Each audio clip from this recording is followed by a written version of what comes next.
Okay, so we've got this article up here. I'm going to carry on the thought here because this is something that I've talked a bit about before. There's previous reacts on this topic about Trudeau in the Senate. Well, let's do a hard read first. I'm actually still hoping that this is basically a short-term vanity project. This idea of appointing independent senators. The only thing that has become more clear over the last year is that Trudeau didn't fully understand what the Senate actually does, or how it actually works. So he thought he could just appoint independents to the Senate, and then they would make decisions outside of, any party whip, and that would be it. He didn't understand that there's things like committees, that there's budgets, all these sorts of things. It seems obvious that Trudeau's conception of what the Senate is just a body that gets together and does its function as the sober second thought by voting up or down on Commons legislation, right? And that's probably something sort of like what most Canadians think, right? They elect their members to the House of Commons. The House of Commons comes up with their bills. The bill sent it to the Senate. The Senate says yes or no. And that's it. No understanding of committees, no understanding of budgets, no understanding of funding, none of that kind of stuff. And so the article is largely trying to answer the question of where do independents sit on committee? And why doesn't Trudeau's Senate reform plan have anything to say about that? Because the question never crossed his mind, because he never thought, he never realized that independents actually have to sit on committee. The idea of a Senate committee is not something that really ever, he may not have even known that it even happens, right? Again, I think the answer here is ultimately going to have to be to retreat. That's what I've been saying the whole time. Forget about this is stupid. Really what I'm more concerned about, I'm really less concerned about where the independents sit on committee, and I'm more concerned about, in the long run, are these people that he's appointing actually liberals? Or at least New Democrats, right? How many conservatives did he appoint without anybody realizing it? That worries me, because I don't want the Liberal Prime Minister appointing conservatives to the Senate. That would piss me off if I found out that was the case. At least he has a plurality now. So, I don't think we have to worry about the budget failing in the Senate. I don't think so. But let's take a step back here. You might want to think of Canada. If you live in the States, you've got a bicameral system, where you've got a House and a Senate, and you've got to get through both, and they're all independently elected and everything else, right? And they can work against each other. Canada's Senate is not like that. Canada's Senate it comes from the House of Lords, right? That's what our Senate really is. It's a descendant of the House of Lords, where these senators are appointed by by the political system. In the UK, they're aristocrats. Canada doesn't have that kind of system of land ownership, right?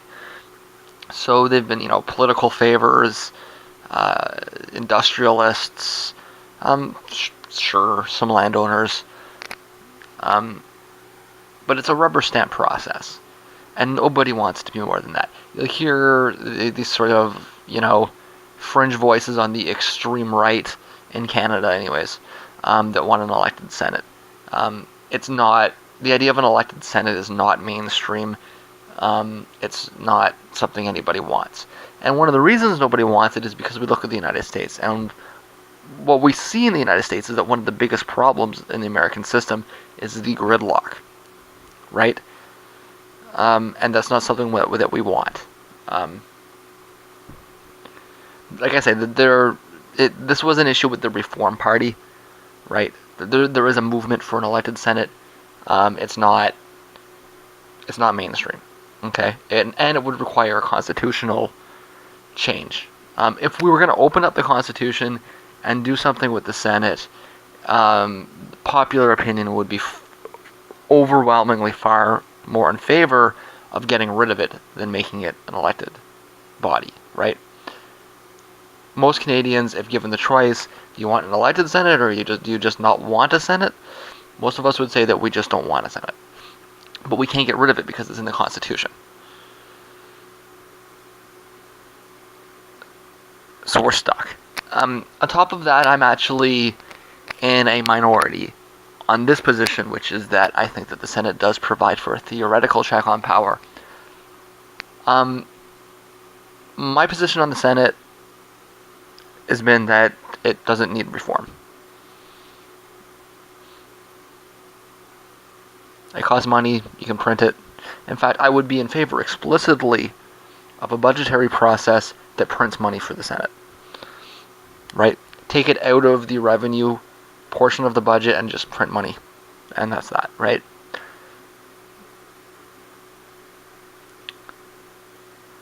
But what he's doing here is stupid. It's a poorly thought out waste of time that in the end has no future but reversal. Even if he holds to it throughout his entire term, I can assure you that it will be immediately reversed by his successor, who will need to establish control of the chamber through partisan appointment. So this is stupid. This has no potential of success in the long run. It's going to eventually be reversed, whether he does it or not. Now, one of the things that they're talking about to try to get people on committee, get the independence of majority on committee, and etc., is to change the definition of a caucus. So what that would do essentially would create the independent party, right? And then Trudeau would appoint members of the independent party to the Senate, and they would sit as members of the independent party. The independent party is not the same thing as being an independent, right? And if everybody in the independent party is appointed by a Liberal Prime Minister, then chances are that the independent party is really just another name for the Liberal Party. So what are you doing in the end? What you're doing in the end is you're just allowing free votes. I don't know why he didn't just do that, okay? That's the answer. That's really what he wanted, and I agree with that too, right? What he really wanted was to say that if you're in the Senate, get rid of the Senate whip, right? Just allow a total free votes in the Senate on every issue. Of course, that will be the case except for the one that he wants to whip, right? Senators have the way that they did it in the platform was they said that they'll give members of Parliament, MPs, free votes except on issues that have to do with the budget and issues that are in the platform, which is essentially everything, right? In the end, if what they're doing works out, then what you're going to have in the Senate is you're going to have Liberal Party senators, okay, which are Liberals that were appointed before Trudeau, and then you're going to have Independent Party senators, which are Liberals that were appointed by Trudeau. I suppose that if we end up with an Independent Party, most of those Liberal Party senators will join the Independent Party, and it will be they'll essentially be renaming the Liberal Party the Independent Party. Why are they wasting their time? It's not even good optics. I don't even think most people support this. They should just take a step back, okay? Recreate the Liberal Party in the Senate, and then tell the senators, vote your conscience, fuck the whip, vote how you want.